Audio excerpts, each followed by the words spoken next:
Hey friends, hi, this is Joy.com. কথা দুটামান উপলব্ধি কৰি আপোনালোকৰ মাজলৈ আহো বুলি আহিলো য'ত মোট খাদ্য খোৱাটো স্বাস্থ্যৰ বাবে হানিকাৰক আৰু সেই হানিকাৰকৰ প্ৰতিক্ৰিয়া বা প্ৰতিফল কি আজি মই নিজেই ভুক্তভোগী পেৰালাইসিস এজন ব্যক্তি গতিকে বডি হিউম্যানি ক্যাপাসিটিটোৱে খাদ্যৰ ওপৰত বহুত নিৰ্ভৰ কৰে এতিয়া ঠাণ্ডা কালি যেনে আমি কেনেকুৱা খাদ্য খাব লাগিব বা গৰম কালি হেতু জনাটো প্ৰয়োজনীয় গতিকে খাদ্যৰ ওপৰত বডিটোৰ মানে বহুতখিনি নিৰ্ভৰ কৰে গতিকে আজি বৰ্তমান দেখিছে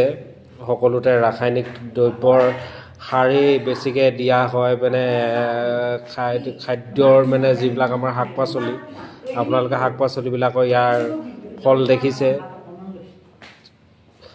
লহপহকৈ কম দিনতে বাঢ়ে আৰু ডাঙৰ দীঘল হয় মানে যদি প্ৰকৃতিৰ নিয়ম মতে এমাহত যিটো ফল ডাঙৰ হ'ব লাগে তাৰ সজাল ধৰিব লাগে তাক আমি সোনকালে বজাৰত বিক্ৰীৰ কাৰণে 15 দিনতে বা 10 দিনতে কৰি দিছো কিমান ৰাসায়নিক সাৰ প্ৰয়োগ কৰিছে দেখিছে গতিকে সাৰ কীটনাশক সাৰ ইমানে প্ৰয়োগ কৰিছে আজিকালি নহয় আপোনালোকে তাৰ ফলত মানে আমাৰ বডি হিউম্যানিক ক্যাপাসিটিটো মানে বহুত হেৰুৱাব লগা হৈছে গতিকে কিছুমান কথা আজিকালি মানে যদি মুখখনৰ পৰা লোভ সামৰিব পৰা যায় আৰু খাদ্য যদি প্ৰণালীটো আমি যদি ভালদৰে সঠিকভাৱে ভালদৰে অৱলম্বন কৰো বা ব্যৱহাৰ কৰো খাদ্যটো ভালদৰে খাওঁ তেতিয়াহলে মই ভাবো যে আমি বেমাৰৰ পৰা প্ৰতিষেধক মানে বেমাৰৰ পৰা হাত সাৰিব পাৰো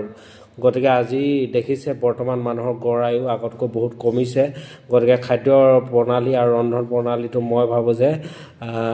ভালভাৱে যদি ব্যৱহাৰ কৰে তেতিয়াহলে নিশ্চয় মানুহৰ হিউম্যানিটি যেটো বডি ক্যাপাসিটি সেই ক্যাপাসিটিটো সঠিক মানে হৈ থাকিব so friends bye bye this is Jayanta Assam ভাল লাগিলে আপোনালোকৰ মোৰ ভিডিওটো এটা লাইক কৰিব কমেন্ট কৰিব বাই বাই